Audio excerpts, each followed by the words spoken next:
Spring is almost here, and I've got some recommendations for you if you're looking for romance tropes that are perfect to read in the spring. Hi, welcome to the Under the Covers channel. I'm Francesca, and here we love to read seasonally and helping you guys pick some books that are perfect for the vibe of the season. And what is best to read in spring than everything about flowers, gardens, and as the weather starts to get better, even going on some trips. So today I have 3 books to share with you guys that are the perfect romance books to pick up for the spring. Now these are all backlist titles as well, so you can probably also find them on your library. And I've got a grumpy florist that is getting a second chance at love. I've got an enemies to lovers road trip romance with plenty of banter and tension, and a small town with floral magic and some wedding chaos. So if that sounds like books that you want to pick up right now, which are perfect for springs, then keep on watching.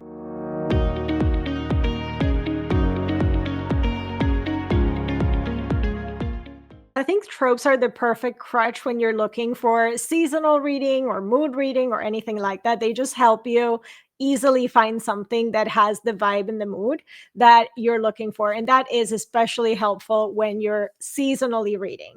So the books I'm going to be sharing today are about 3 tropes, I guess. And I say this tropes as in themes or character types or things like that.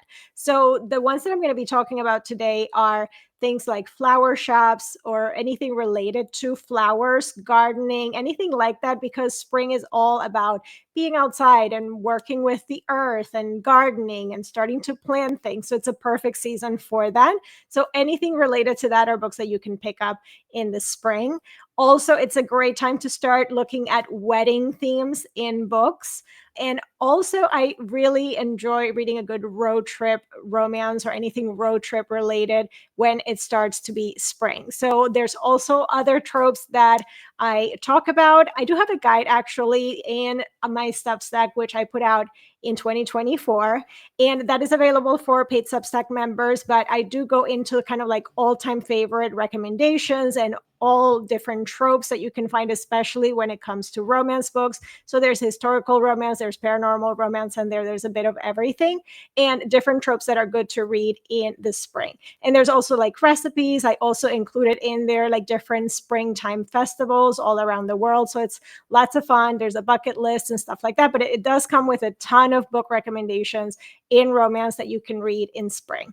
So that's available on Substack. But going back to the books that I'm going to be sharing today, the first one is Forget Me Not by Julie Soto. So this one is kind of perfect because it has a couple of the elements that I just talked about. The hero is a florist, and basically he works in the wedding industry. So he does flowers for weddings. And the heroine is a wedding planner. Now, she is kind of like she loves planning weddings, but she doesn't believe in weddings or marriage herself. They were an item in the past, and she kind of broke his heart. So now they haven't basically spoken to each other since that happened. And they are having to work together, working at this wedding, which is a celebrity wedding. It's a very big deal to both of their careers. And obviously, like that forced proximity of having to work together, there's lots of tension and lots of unresolved things that they have to work through while being in the middle of this like high stakes celebrity wedding and all of the drama and all of the mess. So, I mean, weddings are already chaotic enough, but add in the stress of the celebrity wedding, the pressure of what it can do for their businesses and their careers, and then, of course, reconnecting and everybody telling them how perfect they are for each other. So, this was a lot of fun. It kind of like embodies all of the tropes that you could be reading in the spring. So, I really, really enjoyed that one. The second book has a bit of magical realism, but it has a lot of the same things that I just talked about with this one. And it's Old Flames and New Fortunes by Sarah Hoggle. So this one is technically contemporary romance, but it does have a little bit touch of magical realism. It's not super heavy. If you have never read magical realism, this is a great starter book for that because it's just a very light element. So it is set in a small town, and the magical realism element is the fact that our heroine has this magical ability that she can infuse flower arrangements to get people to find love and things like that. So basically, people come to this flower shop and they buy things, and something good happens that they want. And the flower shop is struggling, and they're trying to figure out how to save it and how to, make the business work.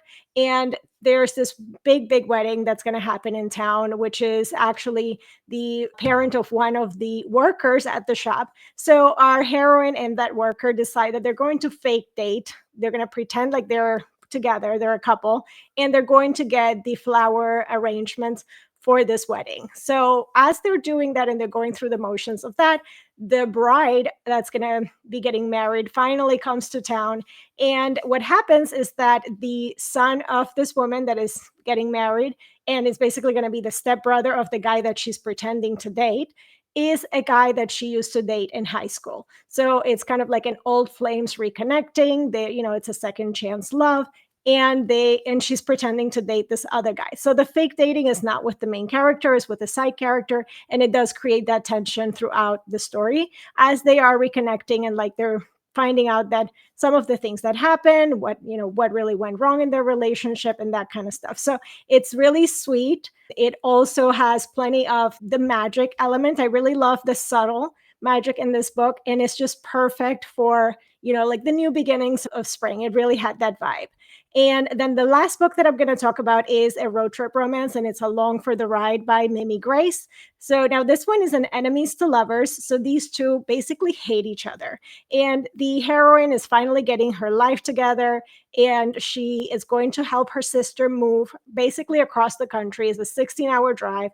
And she's going to do this road trip with her father to help her sister move. But something happens. Her father wins this vacation and off he goes. And now she's basically having to do this alone, except that there's this guy that is a friend of her sister. He's going to take the spot and kind of make that drive with her and help with the move. So he happens to be somebody that she's always clashing with.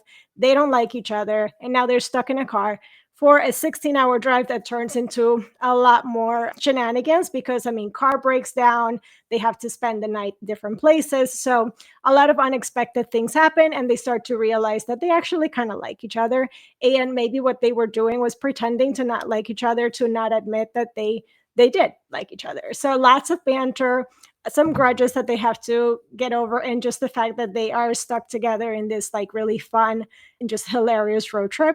So this one is also perfect for that. So there you have it. Those are 3 romance books that are perfect to read this spring. And if you've already checked out these books, I've got even more recommendations for you. I'm going to leave all of those linked in the description box down below, but I've got some more recommendations over on the blog as well as on our Substack. So I will leave the Substack links as well. So we've got one that is for this year's recommendations, some Romance Happily recommendations as well for the spring challenges. So those are also going to be on Substack, and I will leave those linked down below. And we also have a spring recommendations master guide that we had released in 2024 for you guys, which is available for our paid Substack members. So I will also leave that linked in the description box down below if you want to check that out. And don't forget that you can always find more recommendations at underthecoversbookblog.com, as well as our mystery site, mysterylandia.com. And follow us on all of our socials. Everything's going to be linked in the description box down below. If you want to stay on top of everything that we post across all of our platforms, be sure that you are subscribed for free to our Substack. And like this video, subscribe to the channel and hit that bell notification so you don't miss any of the videos that we post here on YouTube. Thanks so much for watching, guys, and I will see you in the next one. Bye!